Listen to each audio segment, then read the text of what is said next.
Good morning, नमस्कार। मैं हर्ष राठौड़ के न्यूज़ की देश विदेश की खबरों में आपका स्वागत है। तो गौर करते हैं आज के समाचारों पर।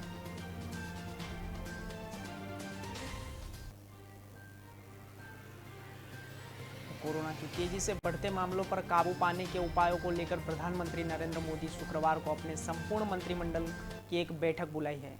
बैठक में न सिर्फ एक कैबिनेट के स्तर के मंत्री की बल्कि स्वतंत्र प्रभार और राज्य मंत्री भी हिस्सा लेंगे। तो वर्चुअल के तरीके से बुलाई गई इस बैठक को कोरोना महामारी पर तेजी से काबू पाने के लिए उठाए जाने वाले कदमों पर चर्चा होगी। तो बैठक में प्रधानमंत्री विभिन्न राज्यों में महामारी की स्थिति की समीक्षा करेंगे। तो साथ ही अस्पतालों में बेड की उपलब्धता, ऑक्सीजन की उपलब्धता, वैक्सीन के टीकाकरण की स्थिति और जरूरी दवाइयों की उपलब्धता जैसे अहम विषय पर भी चर्चा करेंगे। तो पिछले एक सप्ताह में प्रधानमंत्री लगभग हर दिन सरकार के वरिष्ठ अधिकारियों और डॉक्टरों और वैज्ञानिकों के साथ बैठक कर और महामारी के से निपटने की तैयारियों की समीक्षा और उठाए जाने वाले कदमों पर चर्चा करेंगे। तो उन्होंने प्रयास से देश में और सीएचसी से नए ऑक्सीजन प्लांट लगाने और सभी अस्पतालों में ऑक्सीजन उपलब्ध करवाने के लिए, ऑक्सीजन एक्सप्रेस चलाने के लिए और उसमें ऑक्सीजन प्लांट टैंकर हवाई मार्ग से तुरंत मांगने के लिए, वैक्सीन का कच्चा माल आयात करने जैसे अहम फैसलों ने सिर्फ लिए गए हैं बल्कि उनका अनुपालन भी सुनिश्चित किया जा रहा है।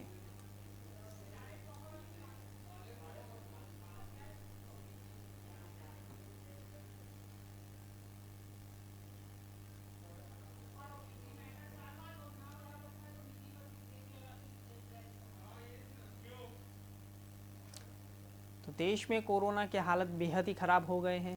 गुरुवार को पहली बार एक ही दिन में 3,86,854 नए मरीज की पुष्टि हुई है। तो अब तक दिन के अंदर मिले नए मरीजों का आंकड़ा सबसे अधिक है।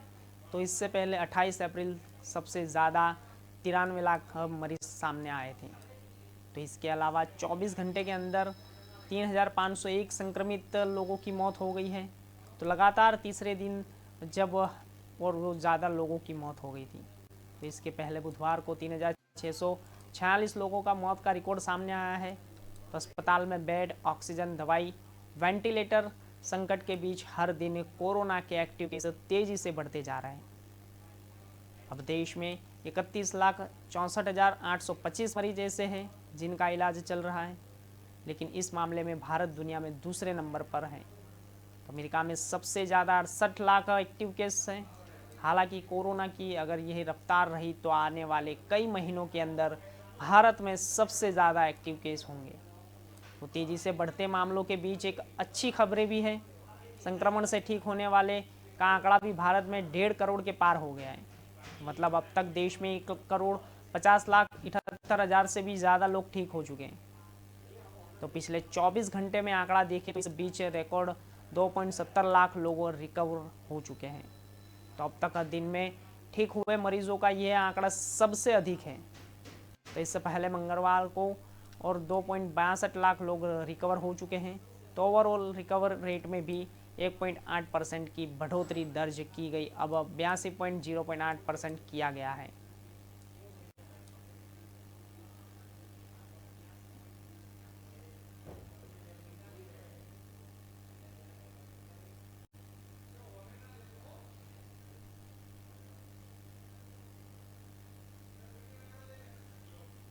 तो जयपुर के प्राप्त नगर इलाके में गुरुवार रात को एक व्यक्ति ने अपनी पहली 13 महीने के बेटे की चाकू से गला रेत कर हत्या कर दी।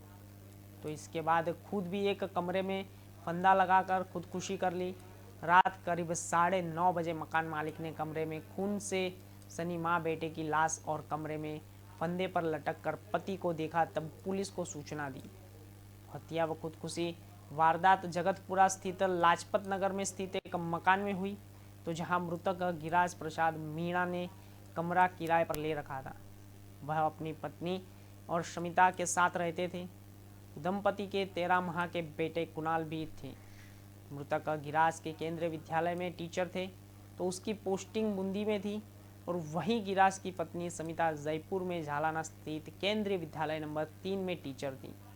तो प्रारंभिक पड़ताल में सामने आए कि पिछले दिन गिराज के ससुराल में रिश्तेदारों में शादी थी। तो उसके ससुर अपनी बेटी को लेने के लिए आए थे। लेकिन गिराज ने इनकार कर दिया। इसके बाद दंपति के बीच मनमुटाव चल रहा था। ऐसे में पुलिस का मानना है कि गुरुवार को जयपुर में मौजूद गिराज का अपनी पत्नी से झगड़ा हुआ है। संभवतः गुस्सा में आकर पहले ही पत्नी और बेटे की हत्या कर दी। तो इसके बाद मकान मालिक और सूचना मिलने पर डीसीपी अभिजीत सिंह, एसीपी सागनेर, नेमीचंद खारिया और प्रताप नागपर थाभनबारी और मोहन मीणा के मौके पर पहुंच गए। तो वे मोर्चरी में रखवाया था और कोविड रिपोर्ट आने के बाद शवों को शुक्रवार को अंतिम संस्कार करवाया जाएगा। तो पुलिस आसपास लोगों के और मृतकों के परिवारजनों से भी पूछताछ कर रही है, जानकारी जुटा रही है। तो रात 12 बजे तक कार्रवाई जारी थी। Monu, hey Monu, Monu dear, oh my dear, come here, dear here here dear dear here, इधर तो आओ, dear dear here dear dear here, please, oh my dear, come here,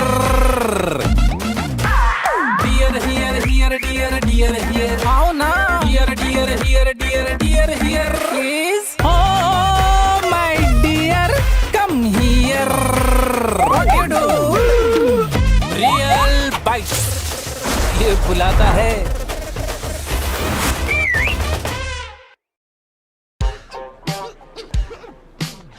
वाह वाह, क्या बात है।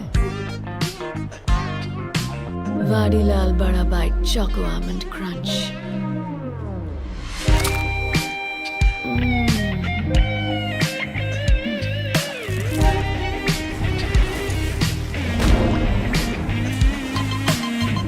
फ्लेवर्स इतने कि हर दिल बोले वाह Vadilal. Ayush, oh my dear, real bites, ये बुलाता है। तो शेफ, टेस्टी समोसे के बाद अब पनीर लबाबदार की बारी। अरे हेली जी, हर डिश में एक ही मिर्च। हाँ, मैं तो गजानन तेजालाल समोसे या किसी भी खाने को तीखा बनाने के लिए एकदम बढ़िया है, मगर पनीर में रंग रूप और कम तीखेपन के लिए हमें चाहिए गजानंद कुमठी लाल मिर्च। जैसे दाल फ्राई में तीखेपन और रंग रूप का बैलेंस चाहिए, तो उसमें लगेगी गजानंद रेशम लाल मिर्च। पर मेरे बच्चों को तो सादी सी भिंडी पसंद है। तो रोज के खाने के लिए गजानंद प्रीमियम मिर्च। शुद्धता और स्वाद को ध्यान में रखकर गजानंद ने तैयार की है विभिन्न मिर्च। अरे वाह शेफ, आप तो मास्टर हैं। तेजालाल, कुमठी लाल, रेशम लाल और प्रीमियम मिर्च के साथ गजानंद है हर मिर्च का मास्टर।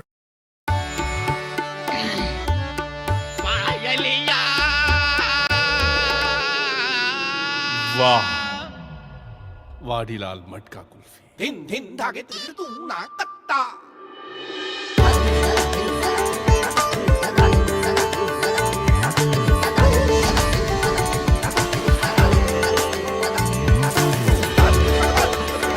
फ्लेवर्स इतने कि हर दिल बोले वाह वाडीलाल। सुधा, नहीं, आज उपवास है। उपवास स्पेशल है पगली। Oh my dear, real bites, ये बुलाता है। आज तो सब चमका दिया मैंने। वाह, क्या बात है। Vadilal गौरमे American nuts.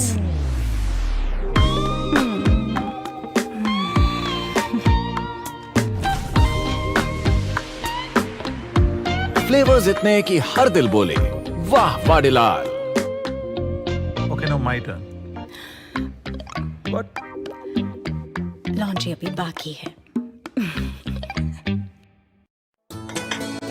तो शेफ, टेस्टी समोसे के बाद अब पनीर लबाबदार की बारी। अरे हेली जी, हर डिश में एक ही मिर्च। हाँ, मैं तो गजानन तेजालाल समोसे या किसी भी खाने को तीखा बनाने के लिए एकदम बढ़िया है, मगर पनीर में रंग रूप और कम तीखेपन के लिए हमें चाहिए गजानंद कुमठी लाल मिर्च। जैसे दाल फ्राई में तीखेपन और रंग रूप का बैलेंस चाहिए, तो उसमें लगेगी गजानंद रेशम लाल मिर्च। पर मेरे बच्चों को तो सादी सी भिंडी पसंद है। तो रोज के खाने के लिए गजानंद प्रीमियम मिर्च। शुद्धता और स्वाद को ध्यान में रखकर गजानंद ने तैयार की है विभिन्न मिर्च। अरे वाह शेफ, आप तो मास्टर हैं। तेजालाल, कुमठी लाल, रेशम लाल और प्रीमियम मिर्च के साथ गजानंद है हर मिर्च का मास्टर। 5 राज्यों के विधानसभा के चुनाव की वोटिंग होने के बाद गुरुवार को शाम 6:30 बजे एग्जिट पोल आए। सबसे ज़्यादा चौंकाए गए बंगाल ने, जहां के 9 एग्जिट पोल आए हैं, तो 5 ममता बनर्जी की तृणमूल कांग्रेस अब बहुमत हासिल दिखा रहा है। तो यहाँ फिर वे उसके काफ़ी करीब है, तो 3 पोल्स में भाजपा के बहुमत मिलता दिख रहा है। तो यहाँ के सभी रुझानों के तृणमूल के सीटों को नुकसान साफ दिखाई दे रहा है और अंसार हंग और असेंबली के भी बन सकते हैं। तमिलनाडु, जहाँ पहली बार जयललिता और करुणानिधि के बगैर विधानसभा चुनाव हुए हैं, तो यह द्रामुक की वापसी है और 6 पपल और सुषमा के बाद द्रामुक के पास सत्ता जाने का अनुमान जताया जा रहा है। आसाम की बात करें तो यहाँ अभी तक भाजपा का गठबंधन सत्ता में है और सभी 6 पोल्स में भाजपा गठबंधन को बहुमत मिलता दिख रहा है। तो केरल की बात करें तो यहाँ कांग्रेस और लेफ्ट एक दूसरे के विरोध में ही रहते हैं, तो यह दूसरे बंगाल में ये मिलकर चुनाव लड़ते हैं और यहाँ अभी लेफ्ट की अगुवाई और उसमें से एलडीएफ की सरकार है। तो कांग्रेस की अनुयायी वाले और यूडीएफ के विपक्षी गठबंधन है। तो सभी 6 रुझानों का में सत्ता एलडीएफ के पास जाती है और उसमें से उधर पुडुचेरी में कांग्रेस सत्ता में है। तो इस बार भी वह द्रमुक के साथ मिलकर लड़ रही है। तो भाजपा और ऑल इंडिया और एनआर कांग्रेस मिलकर साथ में ही लड़ रही है। तो 5 रुझानों में 4 में सत्ताओं का बदलाव दिख रहा है, तो जिनमें भाजपा और ऑल इंडिया एनआर कांग्रेस को बहुमत मिलता दिख रहा है।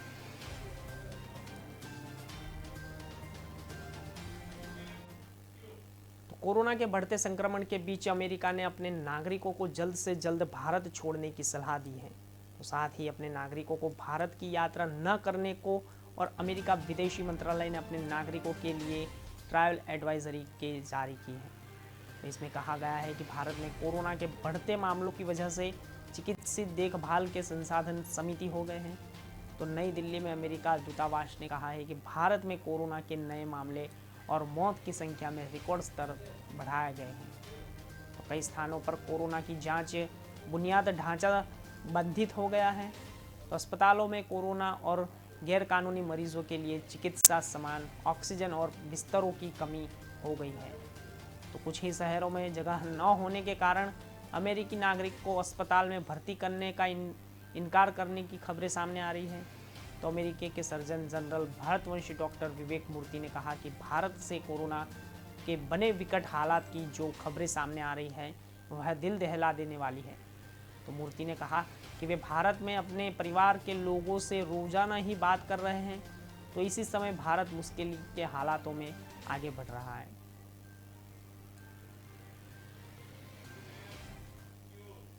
तो दुनिया के सबसे बड़े सर्च इंजन गूगल ने महामारी के दौर में अपने ज़्यादातर कर्मचारियों को घर से काम करने की सुविधा दी है। ऐसे में वर्क फ्रॉम होम का ये फैसला उसके लिए आपदा में अवसर की तरह बनकर आया है। तो इसी कारण कंपनी में साल भर में करीब 7,400 करोड़ रुपए बचा लिए गए हैं। तो गूगल की पेरेंट और कंपनी और अल्फ़ाबेट के मुताबिक पहली तिमाही में प्रमोशन, ट्रैवल और एंटरटेनमेंट का खर्च करीब 1,980 करोड़ के बीच में भर और उसमें से कितने बचत हुई है। तो दरअसल अल्फ़ाबेट ने इसी साल की शुरुआत में रिपोर्ट में कहा था कि 2020 में एडवर्टाइजिंग और प्रमोशन खर्चों में 140 करोड़ डॉलर यानी करीब 10,360 करोड़ रुपए की कमाई हुई है। तो जैसे उसकी महामारी के दौरान खर्च कम हुआ है, तो उसके अलावा कई कंपनी और उसमें रिड्यूसल के ज़्यादातर और आयोजन को डिजिटल फॉर्मेट में बदल दिया गया है। तो इससे ट्रैवल और एंटरटेनमेंट का खर्च 2,740 करोड़ रुपए कम हो गया है। तो गूगल को यह बचत हज़ारों और कर्मचारियों को काम करने रखने में काम आने वाली कई अन्य लागतों पर भरपाई करती है। तो महामारी के बावजूद तक कंपनी में का रेवेन्यू 34% बढ़ रहा है।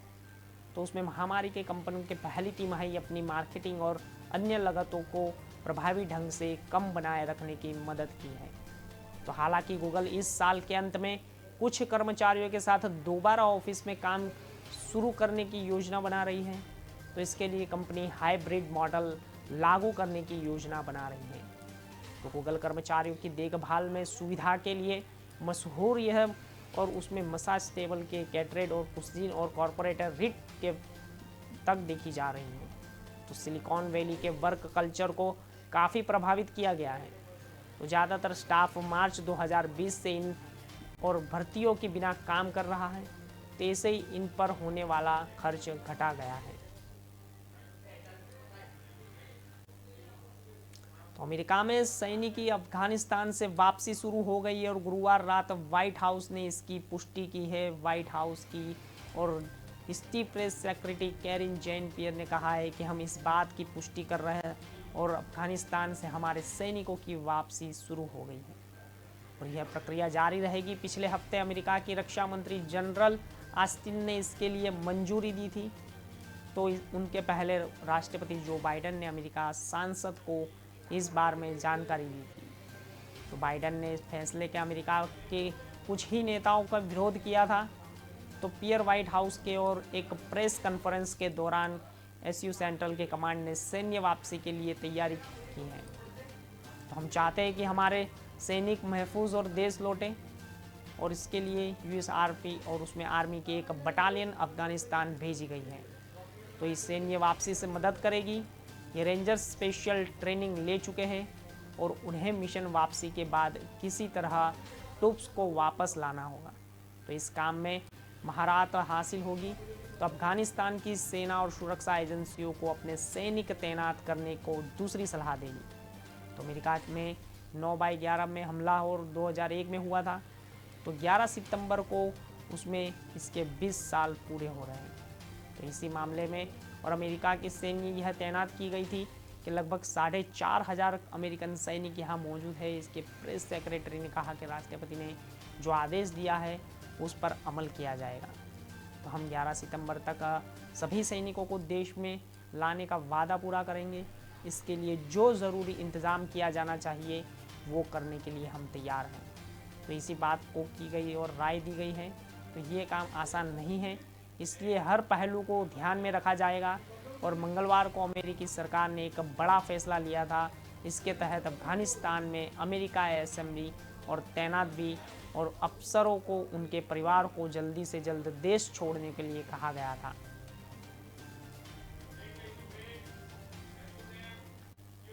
तो देश विदेश की खबरों में समय हो चला एक छोटे से ब्रेक का, तो लौटेंगे एक छोटे से ब्रेक के बाद। Monu, eh Monu, Monu dear,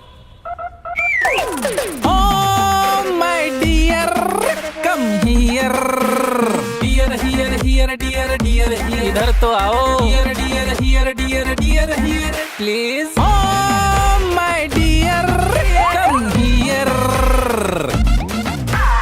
dear here here dear dear here, आओ ना, dear dear here dear dear here, please, oh my dear, come here, what you do, real bite, ये बुलाता है।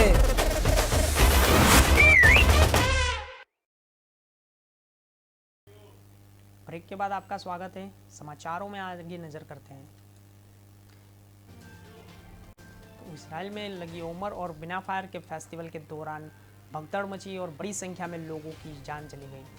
मीडिया की रिपोर्ट्स के मुताबिक इस घटना में 103 लोग घायल हुए हैं, तो जबकि 38 लोग की मौत हो गई है। प्रधानमंत्री बेंजामिन नेतन्याहू ने इस घटना को बड़ी आपदा करार दिया है। तो उन्होंने कहा है कि हम लोगों की बेहतरीन और लिए प्रार्थना करेंगे और उसके लिए प्रारंभिक जानकारी अनुसार माउंट मेरन स्टेडियम की सीटें टूटकर गिर पड़ी। तो इसके बाद लोगों में भगदड़ मच गई। एक समाचार और उसमें से जाने वाले 100 लोगों को घायल हुए हैं, तो उनमें से 44 लोग गंभीर रूप से चोटें खाई हुई हैं। तो घायल लोगों को अस्पताल पहुंचाने के लिए 6 हेलीकॉप्टर को बुलाना पड़ा। तो कोरोना महामारी की शुरुआत होने के बाद माउंटेन मेरोन पर हुआ ये आयोजन अब तक का सबसे बड़ा कार्यक्रम था। तो वायरस के खतरे के बावजूद इस त्यौहार में शामिल होने के लिए 10,000 से अधिक तो भगदड़ मचने की जानकारी मिलते ही घटनास्थल पर दर्जनों एम्बुलेंस और इमरजेंसी सर्विस के वाहन पहुंच गए। तो बचाव दल ने जमीन पर पड़ी लाशों को उठाया और वाहन में भरकर अस्पताल रवाना किया। तो पुलिस ने घटनास्थल पर और मौजूद सभी लोगों से कहा कि वह इस जगह को खाली कर दें जहां यह हादसा हुआ है। वहां मौजूद और गुबन को यह यहूदी दुनिया के सबसे पवित्र स्थलों से एक माना जाता है। ये एक वार्षिक तीर्थ स्थल है। तो हजारों अल्ट्रा और ऑर्थोडॉक्स यहूदी वार्षिक स्मरणोत्सव के लिए दूसरी शताब्दी के संत रब्बी सिमोन बार यूचाई की कब्र पर एकत्रित हुए थे। तो यहाँ रात भर प्रार्थना और डांस हो रहा था। तो पुलिस का कहना है कि यह हादसा हुआ उस समय जब कुछ लोग सीढ़ियों पर फिसल गए। तो इसके बाद एक करके एक दूसरे पर गिरते चले गए और उसके बाद भगदड़ भी मच गई। देश की national emergency service magnet David Adam DSM की प्रवक्ता ने भी कहा कि दृश्य बड़ा भयानक था। तो लोग बाहर निकले और कोशिश करी एक दूसरे को कुचलते हुए, और हादसे के बाद राहत कार्य युद्ध स्तर पर चल रहा है।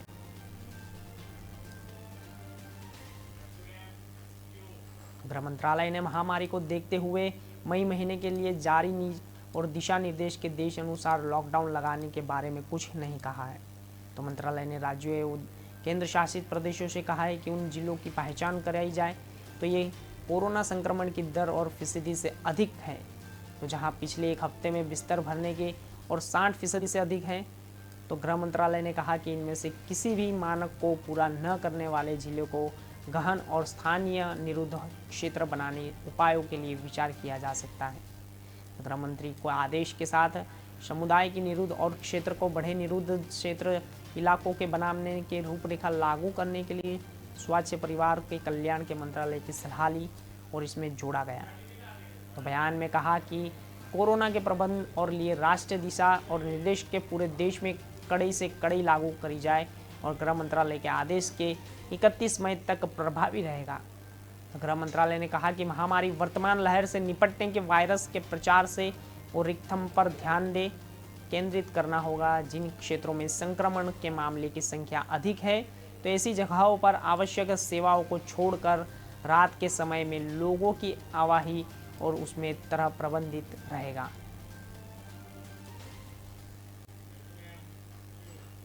तो 1 मई से देश भर में शुरू होने वाले कोरोना टीकाकरण अभियान के तीसरे चरण पर संकट के बादल मंडरा रहे हैं।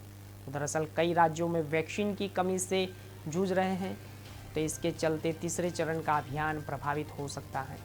तो मुंबई में भी ये हाल है कि यही कोरोना का टीकों का इतनी कमी क्यों हो गई है। तो ग्रेटर मुंबई म्यूनिसिपल कॉरपोरेशन को 3 दिनों के लिए कोरोना वैक्सीन अभियान पर रोक लगाने का फैसला लेना पड़ा। तो जीएमसी ने जानकारी दी है कि उसके पास टीका उपलब्ध नहीं है और इधर टीकाकरण रोके जाने की खबरें बाद प्रशासन ने अपील की है कि टीकाकरण केंद्र बाहर लोग जुटे नहीं और न ही किसी से घबराने की ज़रूरत है। तो प्रशासन ने उन्हें आगे कहा कि जिन वैक्सीनों के लिए रजिस्ट्रेशन किया गया है सभी को टीका लगाया जाएगा। तो जीएमसी ने नोटिस जारी कर रहा है और उसमें अंदर वैक्सीन की उपलब्धता की जा रही है। मीडिया के अनुसार सोशल मीडिया पर जल्द ही जल्द सूचित कर दिया जाएगा। तो बीएमसी के एडिशनल कमिश्नर अश्विनी भिड़े ने वैक्सीन को लेकर ट्वीट किया। उन्होंने कहा कि 18 से 45 तक की उम्र के लोगों को वैक्सीन तभी शुरू किया जाएगा जब हमारे पास टीके का डोज ज़्यादा मात्रा में उपलब्ध होगा। तो बीएमसी ने टीकाकरण के लिए नए चरण के लिए करीब 500 से सरकारी व निजी टीकाकरण केंद्र को शुरू करेगा, यानी कि साफ साफ कहा कि 45 से अधिक उम्र के लोगों के लिए टीकाकरण से कोई समझौता नहीं किया जाएगा। तो यह काम धीमा नहीं होगा। और बता दें कि महाराष्ट्र के अलावा पंजाब, दिल्ली, तमिलनाडु ने टीका की कमी बताई गई है और पंजाब में स्वास्थ्य मंत्री बलबीर सिद्धू ने कहा है कि वैक्सीन का तीसरा फेज तभी शुरू हो सकेगा जब राज्य को 10 लाख डोज दिए जाएंगे।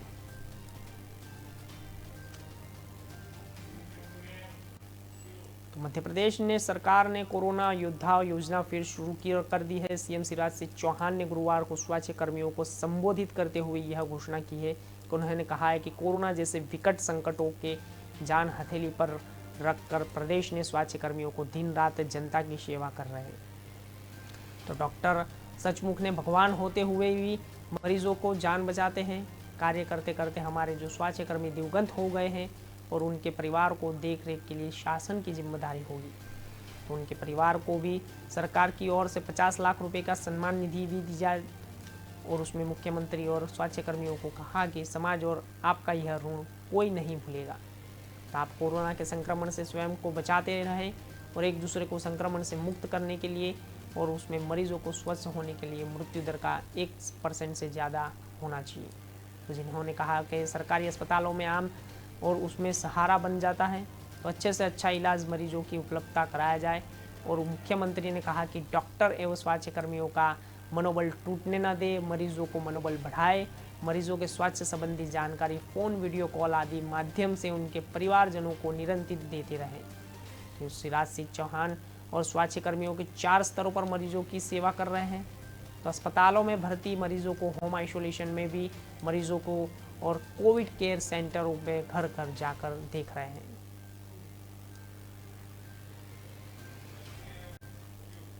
मध्य प्रदेश में 1 मई से वैक्सीनेशन का तीसरा चरण शुरू नहीं हो सकेगा। सीरम इंस्टीट्यूट ने सरकार से कहा है कि 3 मई तक 2 से 2.5 लाख डोज उपलब्ध कराने की कोशिश की जाएगी।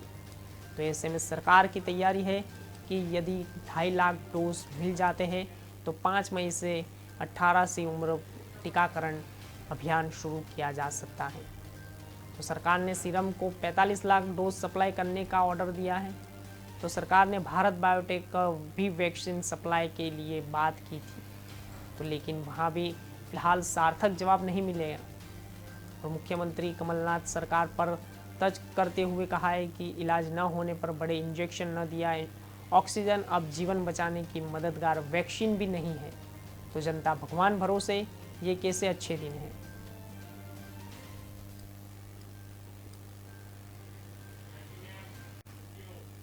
दिल्ली पुलिस की क्राइम ब्रांच ने नकली रेमडेसिविर बनाने वाले गिरोह का भांडाफोड़ करते हुए गिरोह के सरगना में समेत 5 लोगों को गिरफ्तार किया है।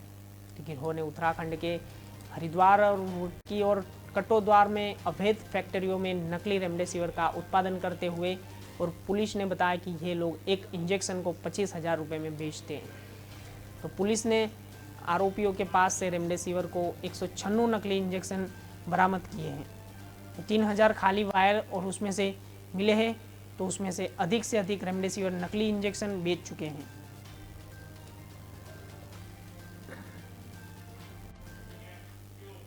तो लगातार और उसमें से बेकूट और पहुंचने वाले Punjab Kings Indian Premier League ने अपना अभियान पटरी पर लाने के लिए रॉयल चैलेंजर और खिलाफ शुक्रवार को यहां होने वाले मैच अपने सर्वश्रेष्ठ प्रदर्शन और उसमें कोलकाता के प्रदर्शन कर रही है। तो उसमें से 10 अंक के चेन्नई और उसमें से आगे बढ़ने के लिए 7 और अधिकतर खिलाड़ियों के साथ बनाया गया है। तो टीम को फिर से अच्छी शुरुआत की उम्मीद है और 3-4 पारियों में और उसमें डेविड मलान की अंतिम एकादशी के बाद आज सामने आएगी।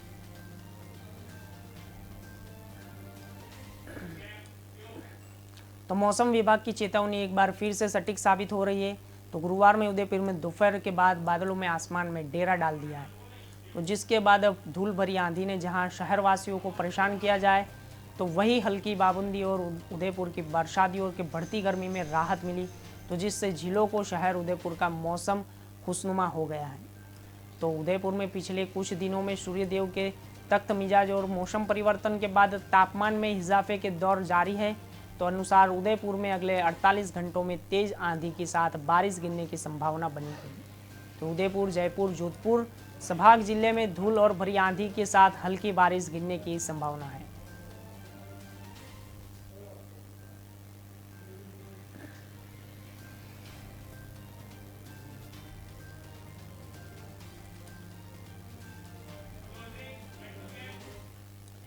तो देश विदेश की खबरों में अभी तक के लिए इतना ही। ज़्यादा जानकारी के लिए देखते रहिए के न्यूज़। नमस्कार।